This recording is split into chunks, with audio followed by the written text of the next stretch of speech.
Among the four major goals of the UNA MBA program is global perspective. Here's how we state the goal. Our MBA graduates will exhibit a global perspective of managing business operations and opportunities effectively. Among the expected learning outcomes, the ability to assess opportunities and challenges associated with global business and ability to recommend adjustments in a changing global context. But what does global perspective really mean? To understand the concept of perspective, consider this. The term derives from the Latin perspicere, to see through. Perspective means a viewing angle, a point of view, a vantage point. Some perspectives transcend obstacles to vision and enlarge the scope of vision and understanding. Simply put, different perspectives allow us to see different aspects of an object or an abstract concept. Imagine being in a backyard party in a suburb where every backyard is surrounded by a 6-foot-tall fence. The guests at this party can't see over the fence to observe what's happening next door, unless they elevate themselves somehow so they can see over the fence into other backyards.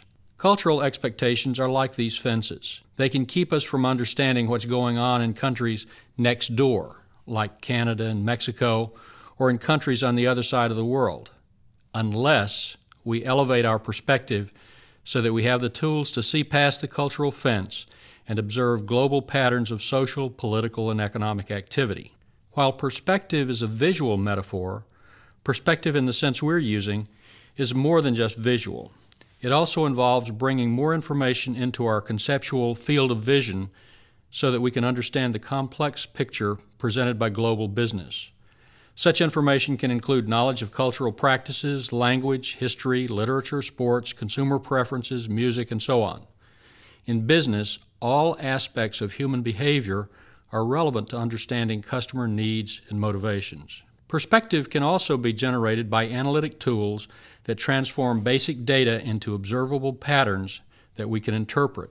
A zoomed-out perspective allows us to see the forest instead of just the trees. For example, global business trends instead of just domestic trends. A zoomed-in perspective allows us to study cellular structures in the woody fibers that make up a tree. For example, the characteristics of a customer segment instead of an entire national or global population. Given this understanding of perspective, it seems obvious that the ability to develop perspective could be valuable, maybe even essential in a business enterprise that operates across national boundaries. But why global perspective? Why do businesses even need to operate across national boundaries? To answer this question, we need to consider why nations trade. Obviously, one reason is to get things they can't produce domestically. But sometimes trade can be worthwhile even when a nation could be self-sufficient for the good being traded. To explain this, we need to understand the concepts of absolute and comparative advantage. Absolute advantage was articulated by Adam Smith's 1776 book, The Wealth of Nations. This refers to the ability of one nation to produce a good more efficiently than another nation.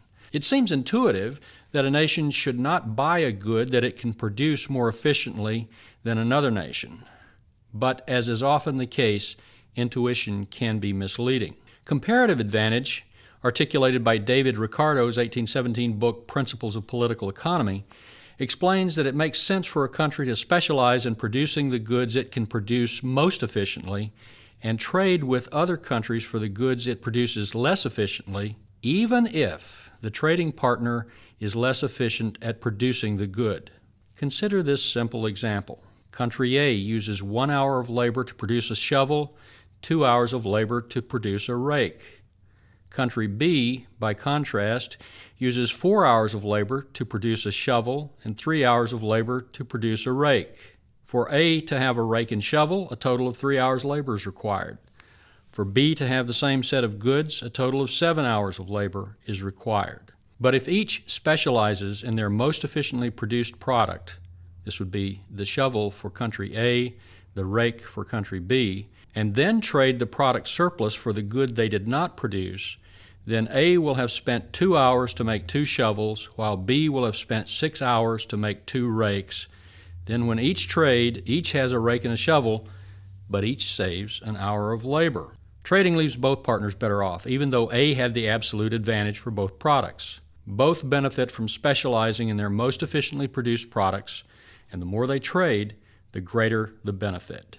Specialization in producing for trade means higher volumes, which can provide access to economies of scale and learning curve effects, which further improve the efficiency of the specialized product. You can see that failing to trade and specialize in areas of comparative advantage would mean lower productivity, which evolves into lower competitiveness. While international trade can deliver benefits, capturing these benefits requires overcoming several kinds of obstacles that can impede trade. Some of the obvious complications are language differences, cultural and religious differences, legal and governmental differences in laws, regulations, taxes, foreign domestic investment restrictions, monetary system and currency differences, infrastructure differences in transportation and communication, and sheer geographic distance. All of these things add to the cost and complexity of doing business internationally. Despite these incremental costs, international trade is even more important now than in the past.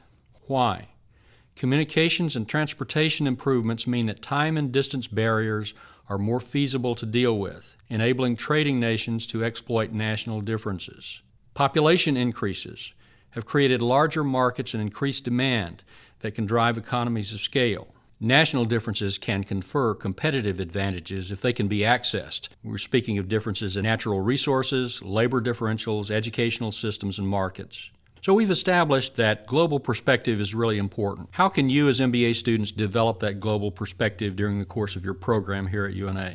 How can you develop that vantage point or point of view that allows you to see past the limits of one culture or one national economy to appreciate the global contexts for modern business? There are several ways. First, be a student of global economic and demographic trends.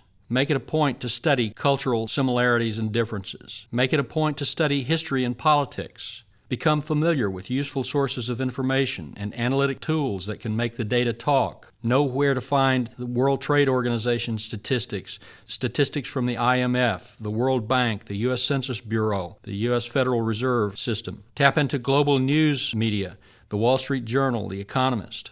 Know where to find expert observer views, whether they are academic or commercial. The McKinsey Consulting Group, China Knowledge at Wharton, India Knowledge at Wharton. And finally, use your MBA program as a global perspective laboratory. Seize these opportunities and make the most of them.